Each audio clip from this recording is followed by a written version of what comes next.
everybody. Welcome to the Energy Newsbeat podcast. My name's Stu Turley, President and CEO of the Sandstone Group. Today is an outstandingly fantastic day. We've got a special guest. I've got two special guests on here today. But before we get started, I just want to give Secretary Chris Wright a shout out because when we started the podcast, this was for bettering human lives. I met Chris years and years ago, and we started the podcast after seeing Chris's presentations on bettering human lives. And that's what's driven Energy Newsbeat podcast and the formulation of our beliefs. Our first guest that I'm going to introduce here is Cyrus Brooks. He is over there at RBAC, and he is a friend of the show. I love talking to you all over the world. How are you doing? From Milan. Holy smokes, you're at GasTech. That's right. I'm at GasTech and,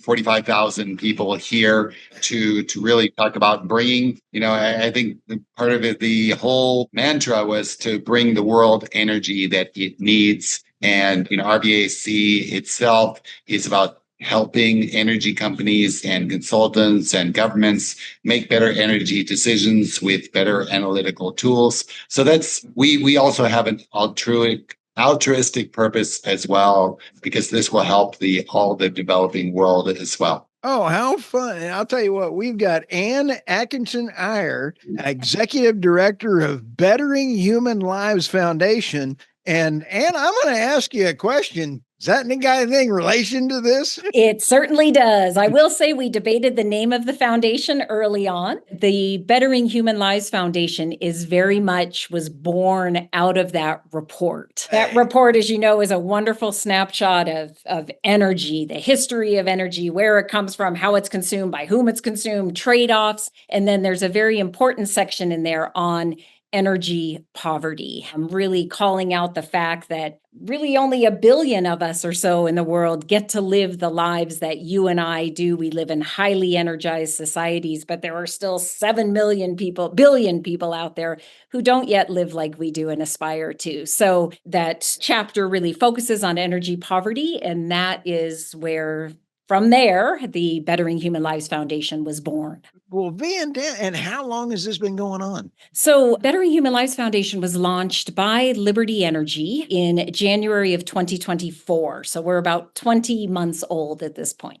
Fantastic. So what are you doing in Milan? So actually, I am not in Milan at the moment. Oh, okay. But I'm about to leave for Ghana. Oh. So the foundation was launched with a very, very specific focus, which is, I just mentioned that there were 7 billion people around the world who aspire to live like we do, but they don't yet have access to the modern energy sources that liberate us and really provide the quality of life that we all enjoy. Of those 7 billion, 2.1 billion people around the world today live in such severe energy poverty that they are forced to cook every meal every day using firewood, charcoal, cow dung, or basically anything else that will burn. And as you can imagine, in order to cook like that, there's a tremendous amount of time and physical effort involved with gathering firewood, preparing the stove, cooking in very smoky environments.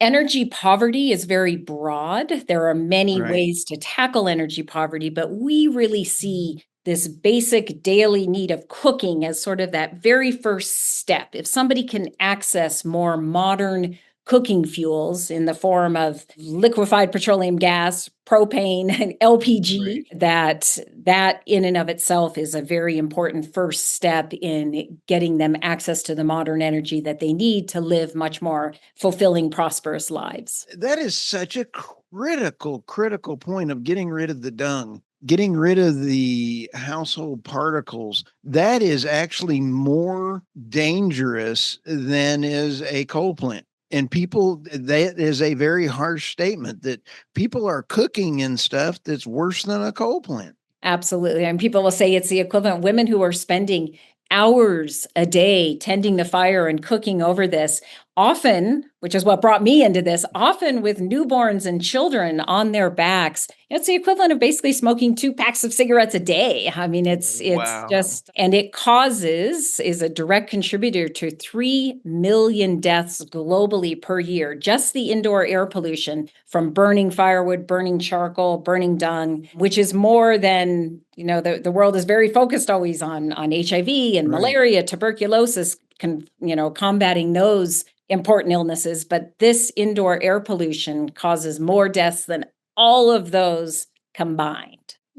Cyrus, when you hooked me up and we were able to visit with NJ, and he is the executive director over there at the African Energy Chamber, I absolutely love that man. Yeah. I absolutely love the fact that he has said publicly, we don't want handouts. We want business opportunities. And the last mile, natural gas, propane, and LPG, and transportability in tanks and being able to carry those to the homes. Cyrus, this is critical stuff for Africa.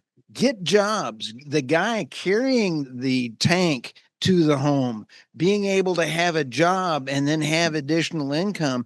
This is what it's all about. Yeah, I think you're right, and it was interesting because the circle that it came about to get us all together, I thought was quite fascinating. I've been actually working on this for a while and connecting up with people. I went to Africa Energy Week back in 2023 in October, and I met NJ, and we met the head of the African Petroleum Producers Organization, and we interviewed him as well as some other people doing local projects, like B-gas and different things like that. They're, after, what did he say, $40 billion of aid, where have we gotten to, and I think it's interesting. I saw the video that Anne produced with Brian Gitt, and interestingly, my father, the CEO of RBAC, had also gotten a meeting with Anne, and so all these things had come together. You see, because of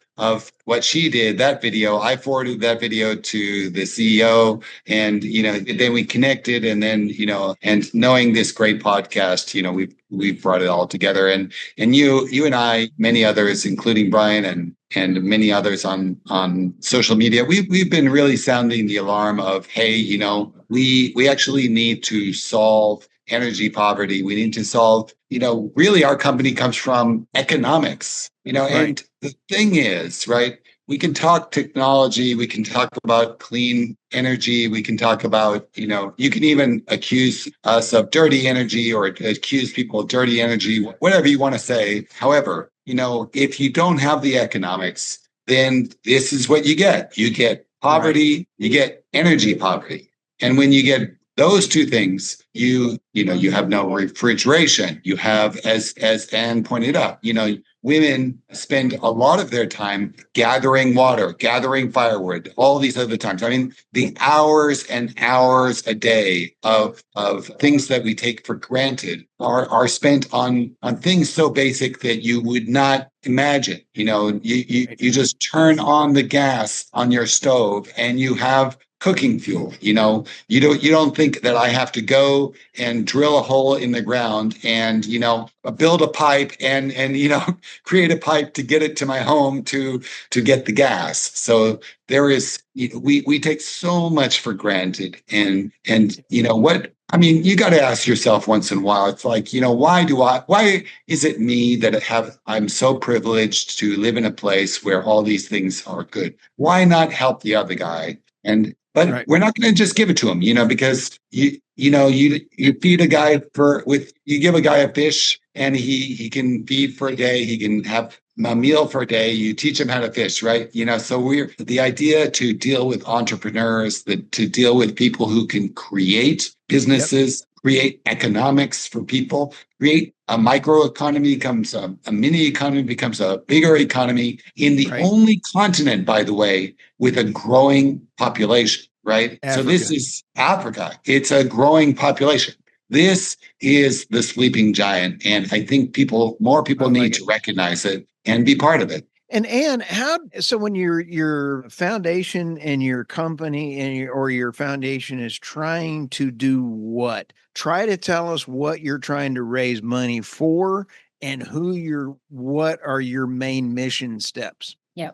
Yeah. So our main goal is to help households and schools who are currently dependent on cooking with firewood and charcoal to Okay. enable them to be able to begin to cook with gas. I'll just call it gas. I mean, it's propane, it's butane, it's other, but to Right. cook with gas. So, but as you guys have been talking about in my entire career, which was, working in maternal and newborn health with USAID funding, Bill and Melinda Gates funding, others, it was all grant funding going into the public sector. Right. We have been very deliberate that we instead want to approach this and are approaching it from a market development, economic development approach. So what we are doing to increase the accessibility and affordability of gas for households in sub-Saharan Africa, we are providing not grants, but actually very low interest loans to existing businesses on the Nice. ground currently in Kenya, Ghana, and Zambia. So these are the people, they already know how to fish. They're already doing it. They are the last mile LPG distributors who are figuring Nice. out how to take the bottled LPG and get it out in not in the capital city, but well beyond the capital city, or the LPG stove manufacturers. So these are companies that were already doing this. But let me give Kenya as an example. So Kenya doing very well economically as a country in sub-Saharan Africa. Even in Kenya, only about 25% of the population today is cooking with gas. And how many is Everybody that? else is still, even in the city of Nairobi, 50% of the population is still reliant on charcoal primarily. And as you get further and further outside of the capital, it's wood. They all want to cook with gas. They aspire to cook with gas, but they have never, for families, the gas is either too far away, many, many kilometers away. It's not practical for them to access it when they can just gather firewood or charcoal very close to their homes, or it's not affordable. They can afford $1 a day for a bucket of charcoal or a bundle of firewood or get firewood for free, but they can't necessarily afford that upfront $35 or so cost for a full cylinder of gas plus the stove. So that initial entry into cooking with gas is what is a hurdle. For the LPG entrepreneurs and the LPG stove manufacturers who are working in this, they are primarily working in the larger urban areas where it makes there's enough population density for them to do that. They have all wanted to scale their businesses, to get outside of the capital cities, to figure out how to bring gas closer to families and make it more affordable for them, but they've never had the working capital to be able to grow and expand their businesses. So they just kind of churn away with maybe 1,500 LPG cylinders in circulation or 2,000. What our loans are enabling them to do is to then grow from 1,500 cylinders to 2,000 to 5,000 and go beyond that, to get bigger and bigger. So, and for every dollar, of course, that they repay us in this loan, that is $1 that we can either reinvest in that same company or give to another company. This fits exactly what the great NJ and Nook is talking about. This is not a handout. This is a business. And oh, by the way, it's solving a problem. This is cool. Absolutely. Yep. And so we are, by giving these loans to these companies, enabling them to grow and scale, they are, we're helping them to grow their businesses, it's a for-profit business for them, but they're doing a tremendous social good, and it is a sustainable practice for them. It's something that they can grow and sustain. So that's very much why we have opted to take that approach. And so far, in our first year and a half, we have given out 11 loans. 4 of those have gone to Ghana, 7 to Kenya. It's been a combination of loans that are going to entrepreneurs who are focusing on household conversions, Others are focusing on school conversions. We are very close to issuing a couple of loans for Zambia. And then we will be looking to expand from there. So our ultimate goal by 2030 is we want, and I'll say 2030 is just the starting point, of course, but by 2030, we would like to have helped 1 million households and 1,000 schools No way. convert to LPG. We hope to exceed that goal, of course, but hey, that's our milestone that we're striving for at the moment. 1 million homes could be 4 million people that you've saved lung cancer and lung problems. Exactly. That's a lot. Yep. I mean, I'm just throwing a ballpark number out there. It looks like there's 53,000 or million people in Kenya. Yeah, million. Yep. Yeah. I was like, so we're scratching the surface. Yeah. Yeah. But wow. There is a lot of room to expand this out. Yep. And the faster you can expand it, the more you can keep going. Exactly. And that's where our fundraising comes in. For every dollar at the moment, Liberty Energy is covering 100% of the costs of the organization. Wow. So they're covering all of my time and expenses, travel, all of that. 100% of the donations that come in are going to these entrepreneurs.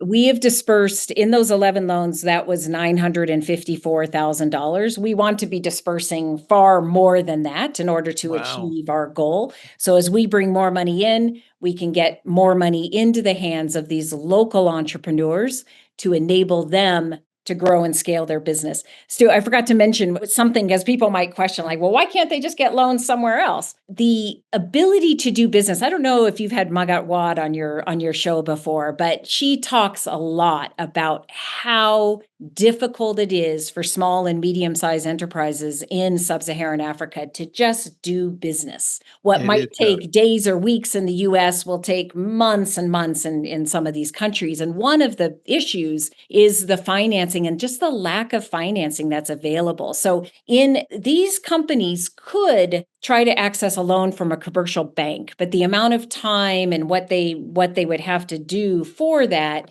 is just not something that the entrepreneurs can do. And even if they were successful at getting a loan from a commercial bank in Kenya, Ghana, interest rates are, 28%, 35%, 40%. The loans we are providing are 4% interest loans. And we are doing variable repayment, terms with these entrepreneurs because we want their business to succeed. So we sit with them and figure out what type of a repayment, what loan amount and what repayment structure will enable them to succeed as a business and successfully repay our loan at the same time. This is outstandingly cool. I just interviewed Ron Gussick, the new CEO of Liberty, and it just went out last week. This is pretty darn cool. I didn't even put two and two together. Yep. Until after we got all this all lined up. This is exciting. It's one thing for Ron to carry on and having Chris Wright, but to have such a integral part, changing people's lives for the betterment is what it's all about. I think, Cyrus, you said it best. We take it for granted. And you're out there about ready to hit the road again. How do people reach out to you to donate money for this great cause? Well, we do have a website, the betteringhumanlives.org, and there is the option to make donations there. Some companies have, sent in checks. There's, different various options like that. So we would do anything, but the simple way is through the website. And so has the website got updates for how many people you're helping and things like that? Well, we're getting there. The first year of the foundation was really about deploying the initial $1 million commitment that Liberty Energy made to this. We wanted to get in there and kind of test out this model of taking an economic development approach, working exclusively with private sector, working with LPG entrepreneurs who are still,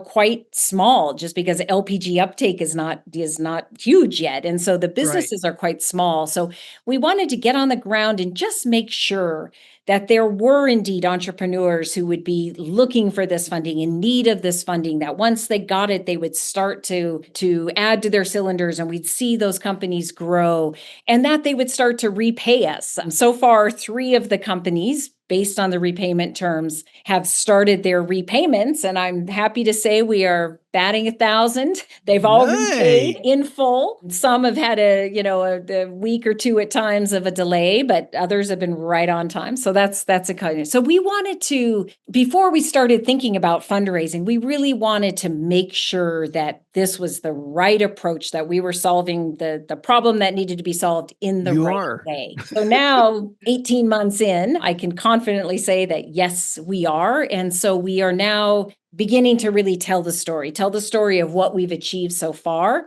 continue to raise awareness that this is an enormous problem, that we, particularly in the energy industry in the US, we have the tools, we have the products, we have the solution, we have it all. This isn't a new technology. It doesn't require some fancy innovation. LPG is in these countries. It's there in the market. There could be a heck of a lot more of it. But as we build the demand and figure out how to make it more accessible and more affordable by families, and we do this through these local entrepreneurs, there's just, this is a solvable problem. This is really exciting. I think that we need to get you to visit with NJ and Nook and have this success story go to the African Energy Chamber, because if they can use this as a model, and then maybe even think of other businesses from around the world help chip in on this. Yep. Fantastic. Yep. I followed him on LinkedIn and interact with some of his posts, but I do need to meet him in person. This is absolutely a very small world as we're talking about this, as you think about the loop between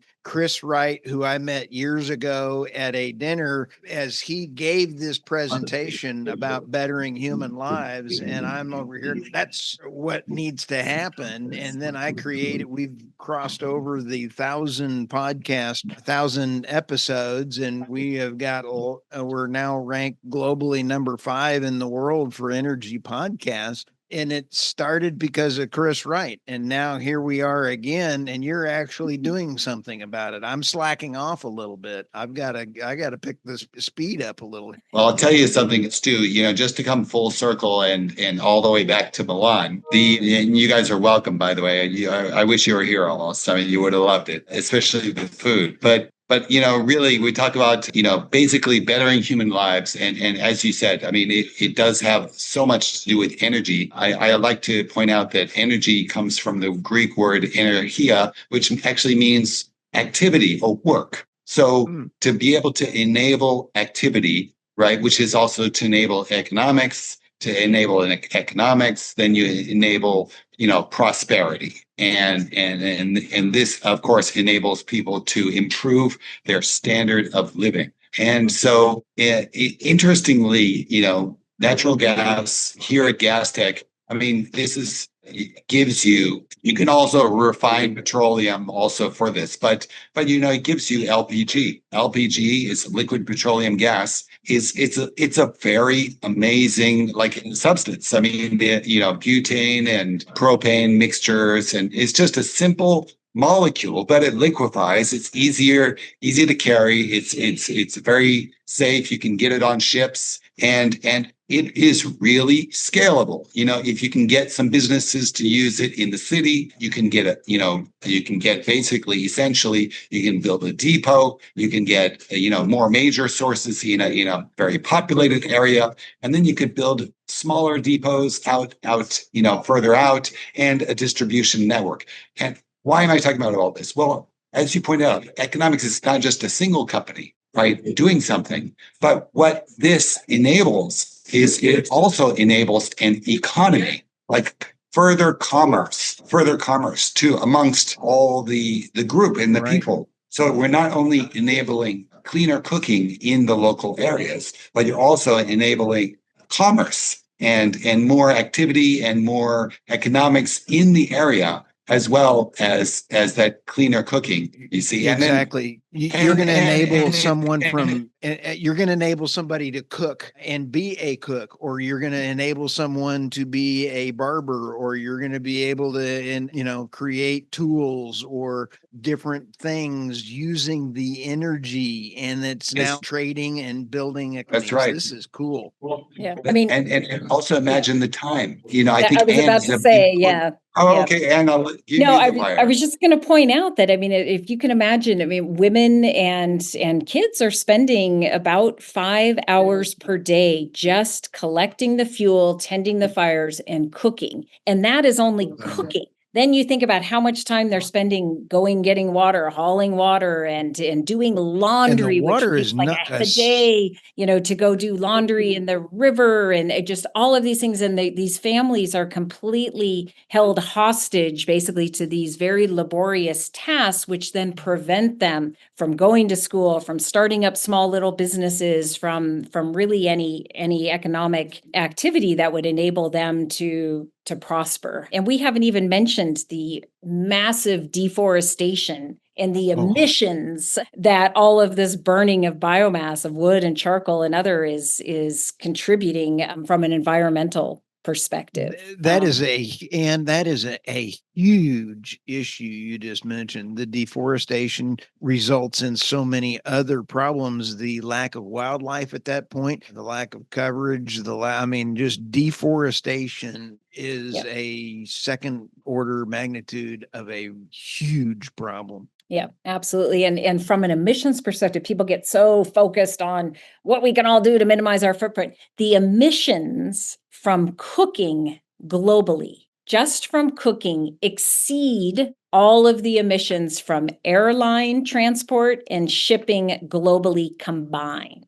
I did not know that. Yeah. So I love to tell people who are always talking about this, like, well, I'm actually doing something about it. I mean, there's one solution of a cook stove that is fueled by LPG, what that does for health, what it does for time and economic prosperity, and what it does for the environment in a single little package. I mean, it's amazing. And I feel sometimes I'm a little dismayed and kind of kicking myself, like, how did I not realize this a lot sooner? I would have really contributed my efforts. But I love, here at Liberty Energy, where I sit, and then, in July, I got to go speak at EE and Switch Energy Alliance. They've come together to form this energy core. I love these opportunities to just want to thank and make sure that the workers involved in the energy industry recognize what a powerful, life-changing, transformational product they are producing. It's just, now that I've seen it and experienced it myself, I'm just like, oh, I should have done this so much sooner. For our podcast listeners, you have to understand that Anne's eyes are glowing like it can be seen like a cat being shown a flashlight at night. When she lights up, when she's talking about this conversation, she is very passionate. She believes in what she's doing, and this is just flat out made my day. So this is actually very cool. So thank you. When are you getting on the plane? So actually Saturday, I'm going back to go to Ghana, and then I'll be in Zambia, Kenya, possibly Nigeria in October. I'll also be attending, there is the World Liquid Gas Week, which is happening in Rio in a week, not next week, but the following week. And I will be speaking there. Wow. Well, travel safe. That is actually very good. And Cyrus, you're in Milan right now. So how was GasTech for you? Was it good with Chris there? Yeah, it's wonderful. There's actually a lot of really good people here, who want to power the world. They have they have a passion towards their industry, and we're definitely, it's kind of something we all take for granted. And so better understanding it myself, I really come to appreciate it. Oh, this is really cool. And what are your last thoughts as we get ready to wind down here? Well, thank you for this opportunity, as I said, to just raise awareness of this problem. Even as somebody who had worked for 30 years in low and middle income countries throughout the world, It wasn't until I was doing some research on pre and postnatal care and going into the homes of women that I really became acutely aware of this. And I know that many of our listeners are probably years ahead of me and really recognizing this problem. But I'm just so grateful for an opportunity to make people aware of what life is like when you live in energy poverty compared to the lives that we all enjoy, and feeling like, one of our board members, Nick, so probably said it best, that we do have the tools, we've got the part, we can solve this problem. Let's go do it. So again, you made my day. And then Cyrus, any last thoughts from you? I think I'm just happy to have met Anne, and it's so great to meet so many kindred spirits which want to help people to come out of energy poverty, to come out of poverty, and help increase the standard of living of every human being on the planet. In other words, bettering human lives. So I really appreciate her doing what she does, and I hope to be able to help through my company, and as well as in any way I can. Absolutely. And Thank so you, with Hyre. that, we will be putting all of her contact information and links in the show notes, as well as Cyrus's with RBAC and all the great work that both companies are doing. And we're really for that. So again, Thanks thanks so for much. Stu Turley, President CEO of the Sandstone Group.